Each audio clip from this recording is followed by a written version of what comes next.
Manager, அந்த ஹோட்டலுடைய manager போய் கதவு தட்டிருக்காரு. கதவு தட்டின உடனே கதவு வந்து திறக்கலை. கதவு திறக்கலைன்ன உடனே அந்த ஒரு சின்ன பூட்டில் இருக்கிற ஹோலில் வந்து அப்புறம் இந்த பொண்ணை வந்து பார்த்திங்கன்னா பல இடத்துல வந்து வெட்டி இருக்கிறதா வந்து சொல்லப்படுது இப்போதைக்கு. அப்புறம் இந்த 2 பேர் யார் என்ன ஏதுன்னு விசாரிக்கும் போது விசாரணையினுடைய முடிவில் வந்து இது எதுக்காக வந்து இந்த மாதிரி ஒரு சம்பவம் நடந்தது, ஏன்னா 2 உயிர் வந்து இப்போ வந்து போயிருக்கு.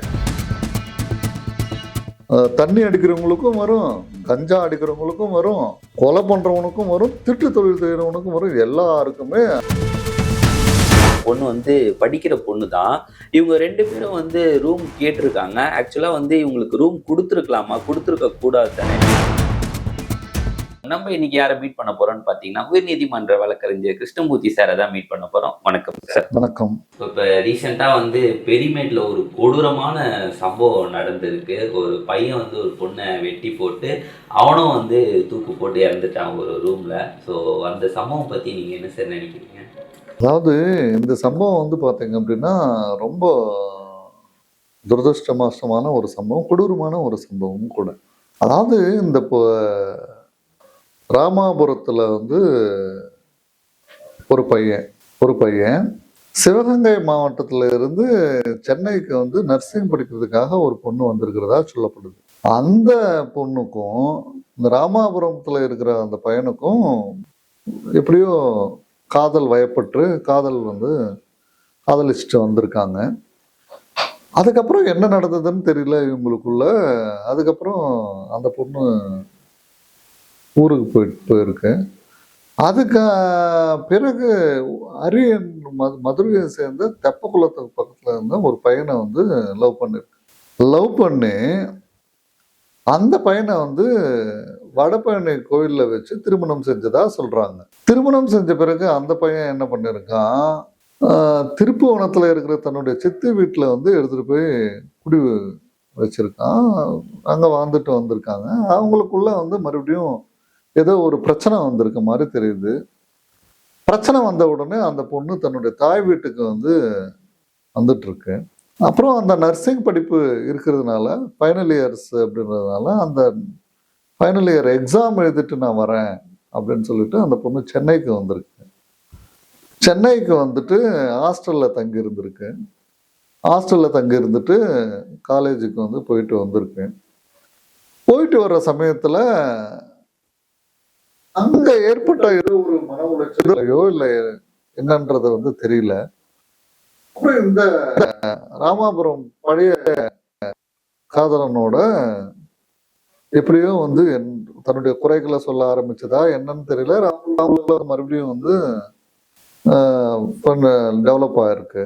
டெவலப் ஆன உடனே அந்த பையன் வந்து இந்த பொண்ணை வந்து 2 பேரும் வந்து சேர்ந்துட்டு பெரியமேட்டில் இருக்கிற ஒரு ஹோட்டலில் போய் ரூம் எடுத்து தங்கியிருக்கிறதா சொல்லப்படுது. இந்த பொண்ணு ஹாஸ்டலில் வந்து நான் ஊருக்கு போகிறேன்னு சொல்லிட்டு வந்து பெரியமேட்டு இந்த பையனோட சேர்ந்துக்கிட்டு பெரியமேட்டில் இருக்கிற ஒரு ஹோட்டலில் வந்து தங்கியிருக்காங்க. அறையன் 109 அப்படின்னு சொல்லி அந்த ஹோட்டலில் தங்கியிருக்காங்க. மேனேஜர் சரியா சாதாரணமாக வந்து கொடுத்துட்டு இருக்காங்க. கொடுத்த உடனே வந்து அப்புறம் ஒரு காலம் முடிஞ்சு போயிடுச்சு போல இருக்கு. மேனேஜர், அந்த ஹோட்டலுடைய மேனேஜர் போய் கதவு தட்டிருக்காரு. கதவு தட்டின உடனே கதவு வந்து திறக்கலை. கதவு திறக்கலைன்ன உடனே அந்த ஒரு சின்ன பூட்டில் இருக்கிற ஹோலில் வந்து பார்க்கும்போது அந்த பையன் ஃபேனில் வந்து தூக்கு மாட்டிட்டு இறந்து போனதா இவர் பார்த்துட்டு அதிர்ச்சி ஆகிட்டு அப்புறம் பக்கத்தில் இருக்கிற காவல் நிலையத்துக்கு வந்து தகவல் தெரிவிச்சிருக்காரு.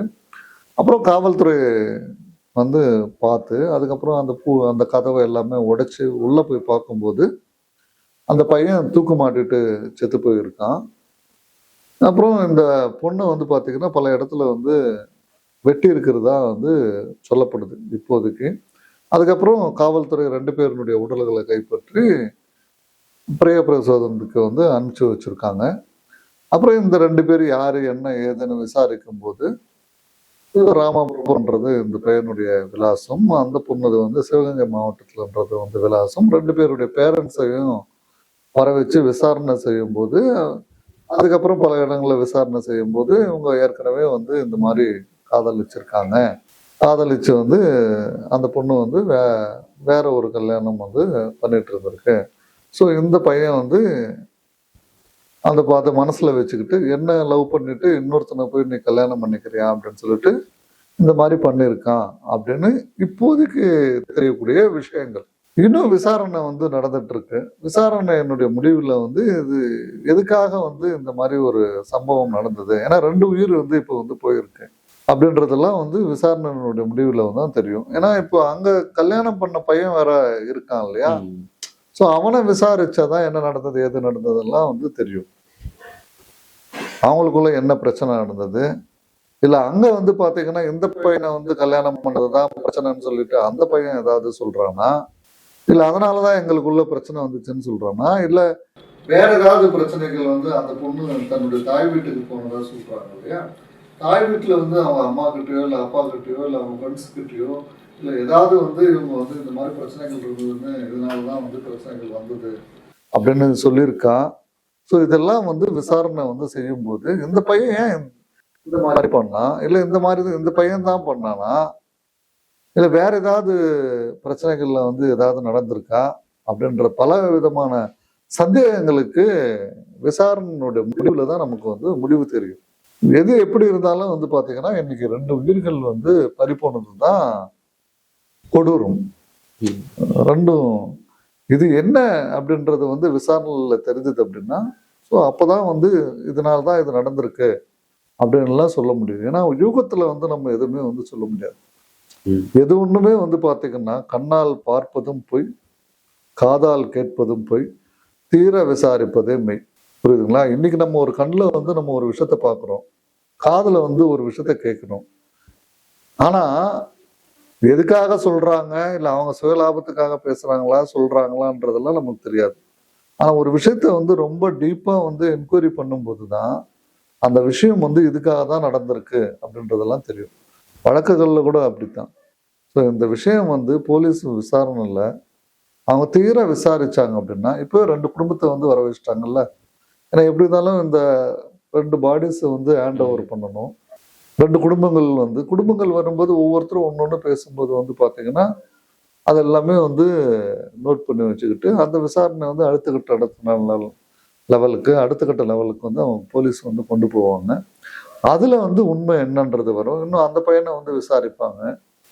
மதுரை தெப்பக்குளத்தினுடைய பையனை திருமணம் செஞ்சிருக்காங்க இல்லையா, ஸோ அந்த பையனையும் வந்து விசாரணை செய்வாங்க. அந்த குடும்பத்தை வந்து சித்தி வீட்டுல எடுத்து போய் விட்டுருக்கான். ஸோ அந்த சித்தி குடும்பத்தையும் என்ன நடந்ததுன்றதை வந்து விசாரணை செய்வாங்க. ஸோ இதுகெல்லாம் ஒட்டுமொத்தமா கலெக்ட் பண்ணிட்டு, இல்ல இப்போ வந்து சொல்ல மாதிரி இவன் தான் பண்ணியிருக்கான், இந்த காரணத்துக்காக தான் பண்ணியிருக்கான், இது மனசை வச்சுக்கிட்டு தான் வந்து என்னை ஏமாத்திட்ட, நீ வந்து அவனை போய் கல்யாணம் பண்ணதுல மனசை வச்சுக்கிட்டு வந்து எனக்கு கிடைக்காதது யாருக்கும் கிடைக்கக்கூடாது, என் காதல் வந்து இந்த மாதிரி வந்து என்னை ஏமாத்திட்டா அப்படின்னு இவன் பண்ணிட்டு தான் சொல்றாங்க இப்போதைக்கு. அந்த மன உளைச்சல்ல வந்து இந்த மாதிரி பண்ணிட்டு நானும் வந்து உயிர் வாழ்வது வேண்டாம்னு சொல்லிட்டு அவனுக்கு மாட்டிக்கிட்டான் அப்படின்ற மாதிரி இன்னைக்கு வந்து சொல்லப்படுது. ஆக்சுவலா அந்த பொண்ணே வந்து ரொம்ப சின்ன பொண்ணு தான் நினைக்கிறேன், படிச்சிட்டு இருக்காங்க. ஸோ அந்த பொண்ணுக்கு எப்படி சார் அவ்வளோ தைரியம், ஒரு பையனை லவ் பண்ணிட்டு இன்னொரு பையனை வந்து கல்யாணம் பண்ணிட்டு அவங்க கூட சண்டை போட்டு அந்த தைரியம் எப்படி சார் வருது? அதெல்லாம் வந்து பாத்தீங்க அப்படின்னா இன்னைக்கு அதுதான் மறுபடியும் வந்து என்ன சொல்றோம் அப்படின்னா, அந்த அளவுக்கு மெச்சூரிட்டியே இல்லை இப்போ பசங்களுக்கு. நம்மளை வந்து கஷ்டப்பட்டு வளர்க்குறாங்களே, அப்பா அம்மா வளர்க்குறாங்க, எவ்வளோ கஷ்டப்பட்டு வளர்த்துருப்பாங்க, எவ்வளோ கஷ்டப்பட்டு வந்து ஒரு ஸ்கூல்ல வந்து சேர்ப்பாங்க, எவ்வளோ கஷ்டப்பட்டு ஒரு +1 +2ல வந்து சேர்ப்பாங்க, அதுக்கப்புறம் ஒரு காலேஜ்ல வந்து சேர்க்குறாங்க, புத்தி வளர்க்குறாங்க. உங்களுடைய வாழ்க்கை தான், அதாவது இன்றைய இளைய சமுதாயத்தை வந்து பாத்தீங்க அப்படின்னா அப்பா அம்மாவுடைய கனவு எல்லாமே வந்து அவங்களுடைய பசங்கள் மேலதான் வந்து அவங்களுடைய கனவு எல்லாமே இருக்கும். புரியுதுங்களா? நம்ம வயசான பிறகு வந்து நம்ம பையன் நம்மளை காப்பாத்திப்பான், நம்மளை வந்து பார்த்துப்பான், நம்ம பொண்ணு நம்மளை வந்து பார்த்துப்போம் அப்படின்ற ஒரு எதிர்பார்ப்போட தான் வந்து வளர்ப்பாங்க. பாருங்க, அந்த பொண்ணு சிவகங்கை மாவட்டம் சென்னைக்கு அனுப்பிச்சிருக்காங்க படிக்கிறதுக்கு. சென்னைக்கு அனுப்பிச்சு அந்த பொண்ணு வந்து படிச்சு அந்த குடும்பத்தினுடைய பொருளாதாரத்தையோ இல்ல அந்த குடும்பத்தினுடைய மரியாதையோ மேல கொண்டு வரும்ன்றது பார்த்து வளர்த்திருப்பாங்க அந்த பொண்ணை. இப்போ அந்த பெத்தவங்க வந்து என்ன இது பண்ணாங்க சொல்லுங்க. ஆ? அதாவது ஒரு ஒரு ஒரு என்ன சொல்றது, இன்னைக்கு இருக்கிற காலகட்டத்துல ஒரு குழந்தை வந்து பெத்தெடுக்கிறதே பெரிய ஒரு விஷயமா இருக்கு இல்லையா? ஒரு குழந்தை பெத்தெடுக்கிறதே வந்து பாத்தீங்க அப்படின்னா புது பிறவி எடுக்கிற மாதிரிதான் சொல்லுவாங்க. புரியுதா? அப்படி கஷ்டப்பட்டு ஒரு குழந்தைய பெத்து அதை வந்து எல்லா பிரச்சனை. இன்னும் வந்து சில பேர் வந்து சொல்லுவாங்க கிராமங்கள்ல எல்லாமே என்ன சொல்லுவாங்க அப்படின்னா,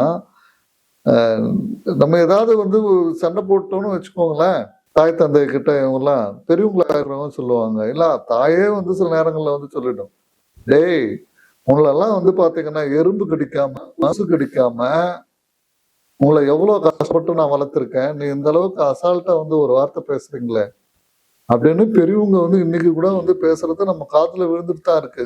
சோ நம்மளால வந்து எதுவுமே செய்ய முடியாத ஒரு கட்டம் குழந்தைகளால இருக்கும்.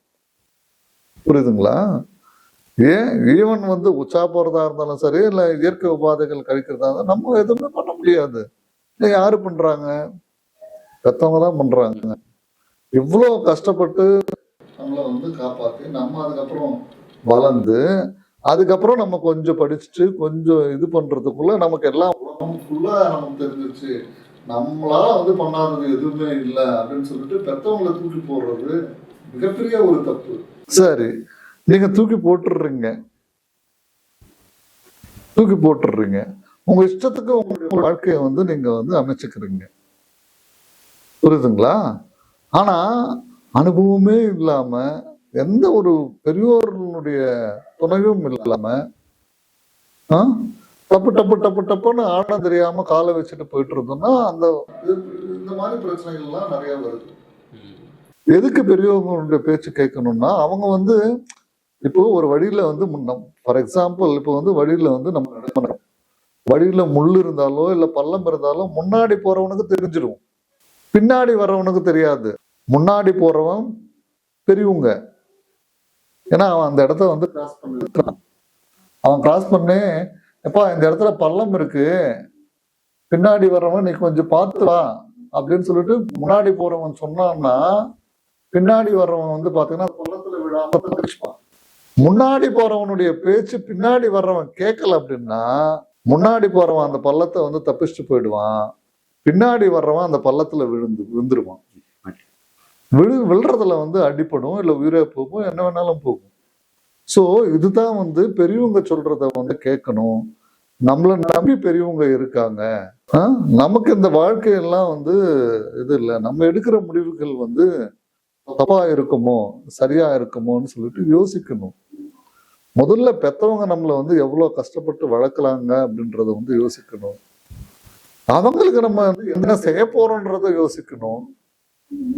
இத யோசிச்சாலே வந்து பாத்தீங்க அப்படின்னா பல பிரச்சனைகளுக்கு தீர்வு கிடைச்சிடும். புரியுதுங்களா?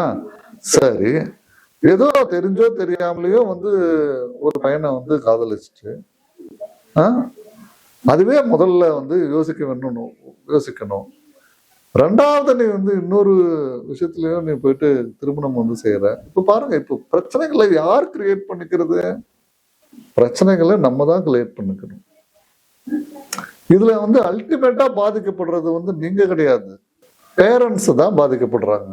இப்போ அந்த பொண்ணு வந்து பாத்தீங்க அப்படின்னா ஒரே பொண்ணும் என்னமோ நமக்கு தெரியாது, அந்த பையன் வந்து பாத்தீங்கன்னா ஒரே பையனா என்னன்னு தெரியாது.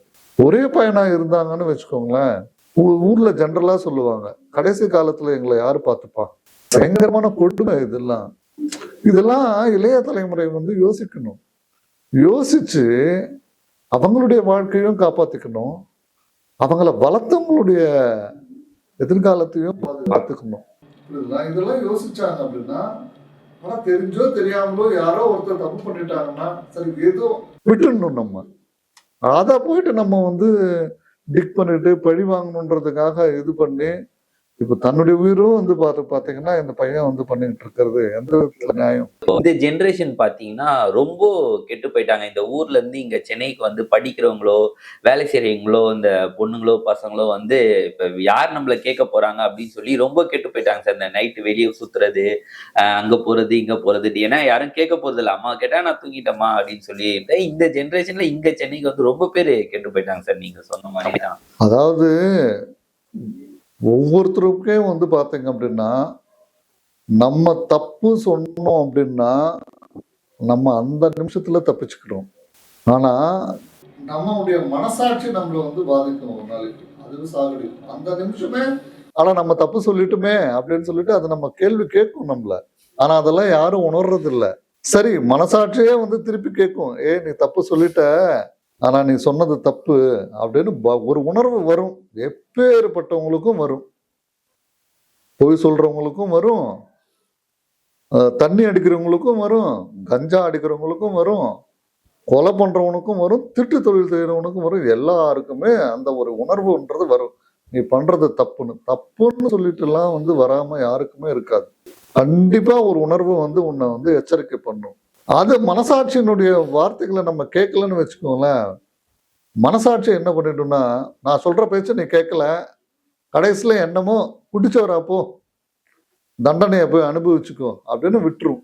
கடைசியில வந்து தப்பான முடிவுகள் தான் எடுப்போம். பண்ண தப்புக்கு தண்டனையும் அனுபவிப்போம். கடைசியில வந்து பாத்தீங்க அப்படின்னா மனசாட்சியை வந்து பொறுத்து பார்த்துட்டு, ஐயோ நம்மளால இதுக்கு மேல தாங்க முடியாதான்னு தவறான முடிவுகள் வந்து இதை பாருங்க, இந்த மாதிரிலாம் வந்து தவறான முடிவுகளுக்கு வந்து போயிடும். ஸோ அதனால இது எந்த இடத்துல ஸ்டாப் பண்ணணும் அப்படின்னா, பொய் சொல்ற இடத்துலையும் அதெல்லாம் திருவள்ளுவர்லாம் வந்து நிறைய விஷயங்கள் சொல்லியிருக்காரு. பொய் சொல்லக்கூடாது, திருடக்கூடாது, கல்லுண்ணக்கூடாது, இதெல்லாம். ஆனா திருக்குறளை வந்து ஃபாலோ பண்றவங்க எத்தனை பேர் இருக்கும் இன்னைக்கு? அது நம்மளுடைய தமிழ் சமுதாயம் வந்து பாத்தீங்க அப்படின்னா உலக பொதுரைன்னு சொல்றாங்க அந்த திருக்குறள்ல. திருக்குறள் வந்து 2 இதுதான் வரிகள் அமைஞ்சிருக்கும், 7 சீர்.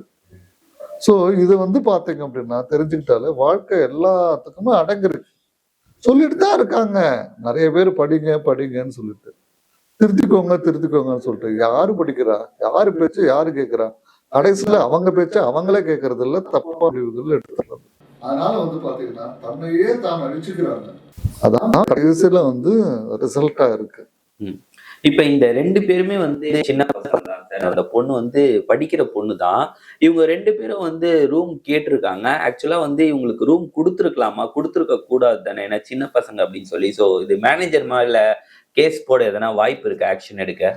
கேட்டா பிரச்சனை பண்ணுவாங்க. நான் மேஜர், நான் வந்து முடிவு எடுப்பேன், எனக்கு தெரியும் அப்படின்னுவாங்க. 2 பேருமே மேஜர் தானே. மேஜர் சொல்லும் போது கொடுக்க வேண்டியது தானே. கொடுக்கலன்னா எங்களுடைய உரிமையை வந்து பாதிக்கப்படுது இல்ல அப்படின்னு அவங்க பேசுவாங்கல்ல, இல்லையா? சோ இது வந்து பாத்தீங்க அப்படின்னா மேனேஜர் மாதிரிலாம் ஒண்ணும் பண்ண முடியாது. ஏன்னா இவங்க வந்து பாத்தீங்க அப்படின்னா 2 பேரும் வந்து இதுதானே. ஆனா இப்போ வந்து காவல்துறை வந்து சில கட்டுப்பாடுகள் வந்து விதிச்சிருக்கு. கட்டுப்பாடுகள் வந்திருக்கு. என்னென்ன ஆவணங்கள் வந்து வாங்கணும், இனிமேல் ரூம் கொடுக்க போறதா இருந்தா. ஏன்னா இந்த மாதிரி நிறைய பிரச்சனைகள் வந்து நடந்துட்டு வருது. இப்படி இந்த மாதிரி நடந்து வந்தா உண்மையாவே கணவன் மனைவியா, ஆதார ப்ரூஃப் என்ன, ஸோ எல்லாமே வந்து சில ஆவணங்கள் எல்லாமே கலெக்ட் பண்ணுங்க. சந்தேகமா இருந்தா பக்கத்துல இருக்கிற காவல்துறைக்கு வந்து இன்ஃபார்ம் பண்ணுங்க. ஏன்னா இப்போ இந்த மாதிரி ஓட்டல்ல தான் வந்து நிறைய வந்து கடத்தல் தொழில்கள், இந்த கஞ்சா, ஸோ இதெல்லாம் வந்து வச்சுட்டு போயிடுறாங்க. இப்போ நிறைய நடந்துட்டு வருது அப்படின்னு சொல்லிட்டு காவல்துறை வந்து நிறைய கட்டுப்பாடுகள் வந்து இப்போ வந்து விதிச்சிருக்காங்க. இப்போ இந்த கேஸ் பிறகு, இந்த பெரியமேட்டு கேஸ் பிறகு வந்து பாத்தீங்க அப்படின்னா நிறைய கட்டுப்பாடுகள் இப்போ வந்து விதிச்சிருக்காங்க. இந்த ஹோட்டல்ஸை பேஸ் பண்ணி நிறைய தவறுகள் வந்து நடக்குது. அதனால ஹோட்டல் உரிமையாளர்கள் வந்து பாத்தீங்க அப்படின்னா இந்தந்த ஆவணங்கள் எல்லாம் வந்து வாங்குங்க. முக்கியமா வெளிமாநிலத்துல இருந்து இங்க வந்தாங்க அப்படின்னா அவங்களுடைய ஆவணங்களை வந்து முறைப்படி வந்து வாங்கணும், முறைப்படி ரிஜிஸ்டர் பண்ணணும். இதெல்லாம் வந்து உங்க சந்தேகம் இருந்தது அப்படின்னா பக்கத்துல இருக்கிற காவல்துறைக்கு வந்து இன்ஃபார்ம் பண்ணணும். ஒரு 2 நாளுக்கு பிறகு 2 நாளுக்கு மேல வந்து ஒரு ஆள் வந்து ஒரு ஹோட்டல்ல தங்கினான் அப்படின்னா கம்பல்சரி நீங்க வந்து போலீஸ் ஸ்டேஷனுக்கு வந்து இன்ஃபார்ம் பண்ணணும். இந்த மாதிரி எல்லாம் இப்போ வந்து காவல்துறை ஹோட்டல் உரிமையாளர்களுக்கு நிறைய கட்டுப்பாடுகள் வந்து இப்போ விதிச்சிருக்காங்க. ஸோ இதனால வந்து பாத்தீங்கன்னா பல குற்றங்கள் குறைகிறதுக்கு உண்டான வாய்ப்புகள் வரும். காவல்துறையினுடைய கட்டுப்பாடுகளுக்குள்ள ஹோட்டல்களும் வரும். அதுல எந்தவித சந்தேகமும் இருக்காது. Okay sir. கண்டிப்பா இந்த வீடியோல வந்து நிறைய இந்த ஜென்ரேஷனுக்கு வந்து நிறைய அட்வைஸ் கொடுத்துருந்தீங்க. ஸோ இந்த வீடியோஸ்லாம் பார்த்து இந்த ஜென்ரேஷன் கேட்பாங்கன்னு நினைக்கிறேன். ஸோ நன்றி சார். நன்றி.